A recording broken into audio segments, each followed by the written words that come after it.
So, ladies and gentlemen, welcome to our video of conjunction through houses of Moon and Ketu in the 10th house.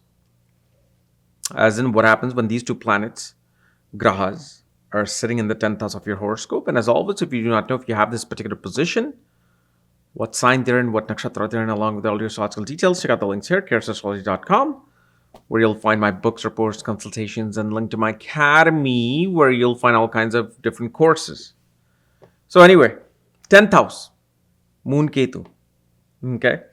So 10th house is originally holding the foundation of Shani, Saturn, right? The sign of Capricorn is there. It says you have to work.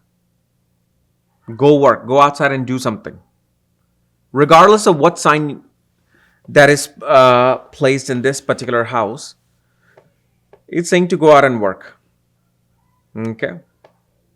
Because that's where Shani is going to be judging your particular karmas. Now with Moon Ketu, what happens is there's a tremendous amount of past life karma that one has to kind of exhaust in this particular house. And you're going to have to try to understand this on a deeper level versus what I'm even saying here. Because the very first thing you will see that this individual will always constantly find mental distraction to give them disinterest in their work. Okay. Will give them constant, mental blockages to disturb them in their work.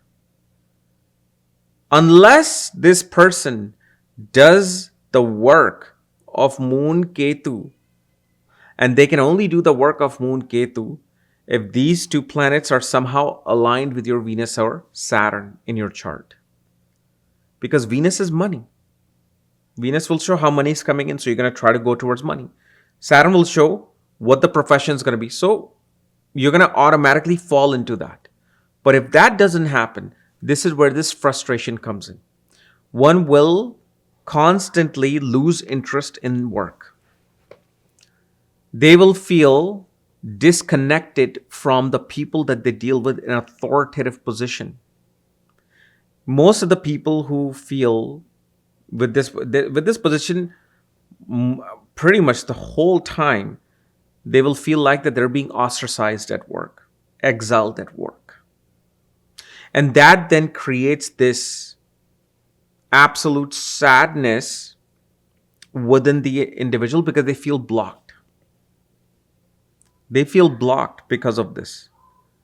Like, why is it that no matter what I do, nothing that the world likes, nothing that the people like? But the thing is with Moon and Ketu, Ketu's telling Moon in this particular area, regardless of the degree, that you have finished your karma related to this particular house. But until you take the essence of this house and do something independent, something which is beyond the scope of this world, only then you will move forward. Because again, what is the significance of Ketu? Ketu is the planet that kind of received moksha. After the Rahu Ketu, the Swayambhu's head was cut off, Ketu fell on the ground, found moksha on the feet of Vishnu, while Rahu went into the ether. So Ketu is like, okay, I'm done. Right? So wherever Ketu is, it's like, okay, I'm done with this. So what is Ketu done with here? It's done with the, not karma. It's done with the service part of the karma. Service part represents what? Jobs, right? Service. So that's done with this. And this is where the mind will feel blocked until the mind realizes that, okay, if I'm done with the karma here, what else do I need to do? Meaning, I'm done with this mundane work and job scenario. What else is out there? So with and moon, will represent what? Naturally will represents anything connected with the mind, emotions, will be connected with travel, food, hospitality, healing, chemicals. And this is where again I said you must look at the position of Venus and Saturn. Because if Venus and Saturn are not connected with this is where that frustration part comes in. Because with this particular combination, one can become brilliant researcher in medicine, pharmaceuticals, psychology, psychiatry, and any type of healing, especially healing which is beyond the scope of the macrocosm world. The world that you're seeing, the work that they need to look for is their microcosm, something which is like either so hidden that you need a microscope to see it, something which is like so far ahead or so far ahead in the past that it's no longer even being used. So, and then of course, what is Ketu representing?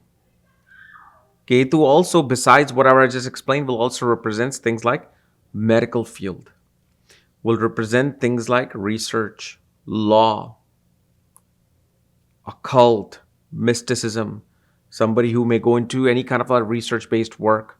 So with moon, it's going to be research related to moon-related work. But you're going to have to, moon is going to have to utilize Ketu. And this is why it's important that even if Saturn and Venus are not aligned with this particular moon, the person should realize that I need to go towards moon and or Saturn and Venus and do my moon Ketu work there. So for example, if you're, let's say, Saturn and Venus are connected, let's say, in the ninth house, okay? Or let's say not even the ninth house, because that'll also make a connection with this. Let's say they were in the seventh house. They were both together in the seventh house. Now that signifies money through business, signifies money through dealing with clients. And let's say, for example, if Mars was there, Mars, Venus, and Saturn were there in the seventh house, one would be making money with things related to property, with things related to vehicles, engineering, and those things. Yet, because of Moon and Ketu, they are feeling that block. So what does this person needs to do in order to then somehow make that alignment? Is that if this person, let's say, in mechanical engineering related to EV vehicles, they need to look for a position that allows them to research into something instead of either selling something, doing some kind of a management related work. Because once they're immersed in research, their karma becomes alive of Moon and Ketu, while at the same time they're performing the karma of Saturn, Venus, and Mars in the seventh.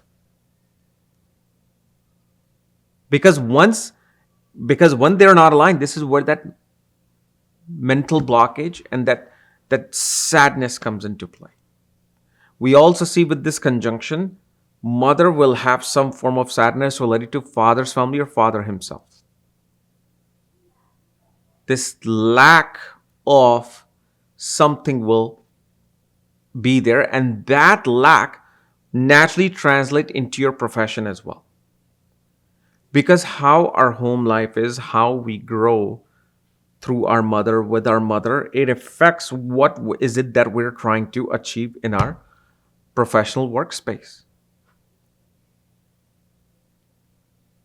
So this is one of those conjunctions that signifies that you're not here to do just the regular work that 90% of the workforce is doing in your company. You're going to have to do something different than that, and especially work.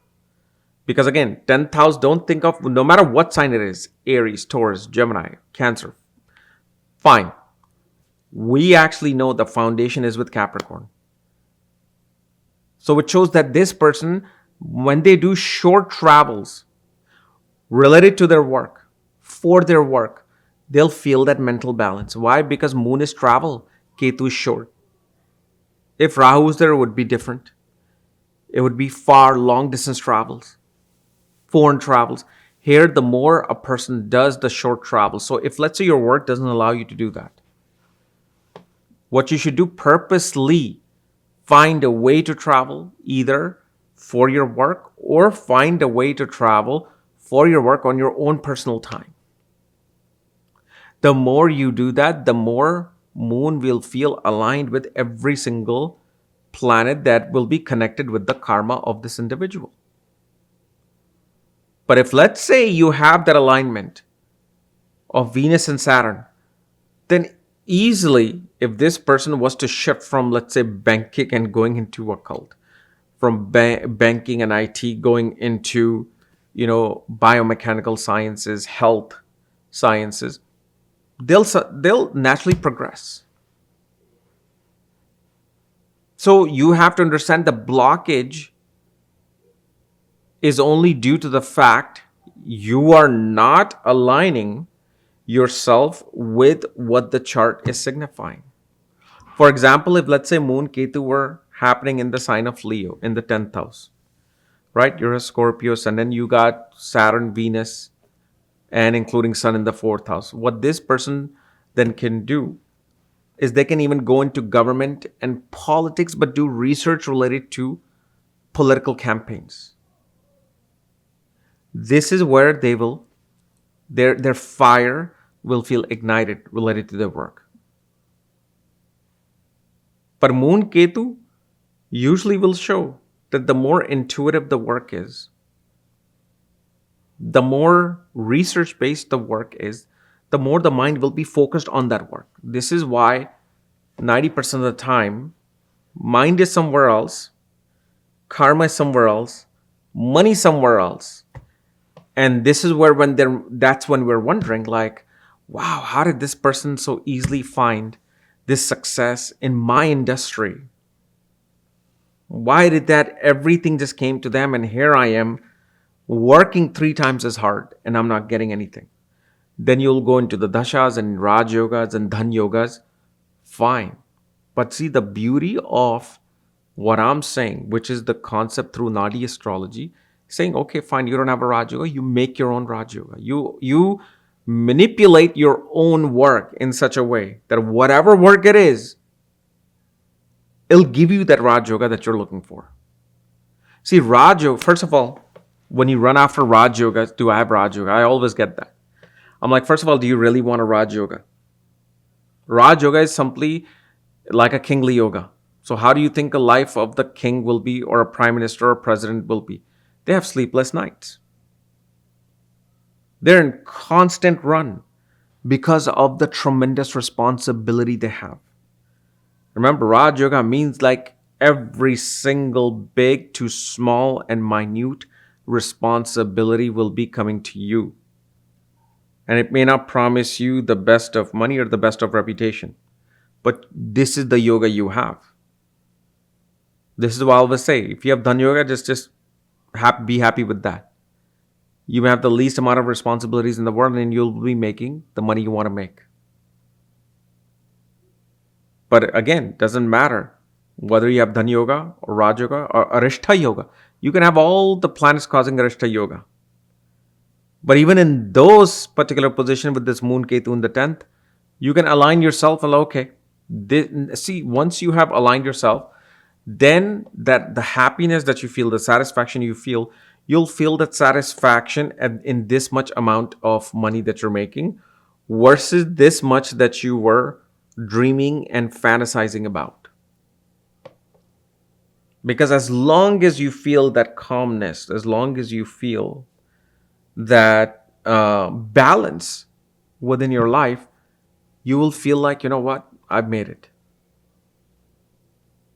I couldn't believe that I was doing this, doing that, going through all the hurdles, but I'm good now. I don't care. Fine, go get your $1 billion. I'm happy. And that's the state you want to be with this moon in Ketu. Okay. So this was my analysis of Moon Ketu in your birth chart. And as always, if you're new to my channel, subscribe below so you don't miss these type of videos. So I want to know where your Moon and Ketu are placed, along with all your astrological details and my consultation. Check out the links here, ketuastrology.com. Otherwise, we'll see you later. Bye-bye.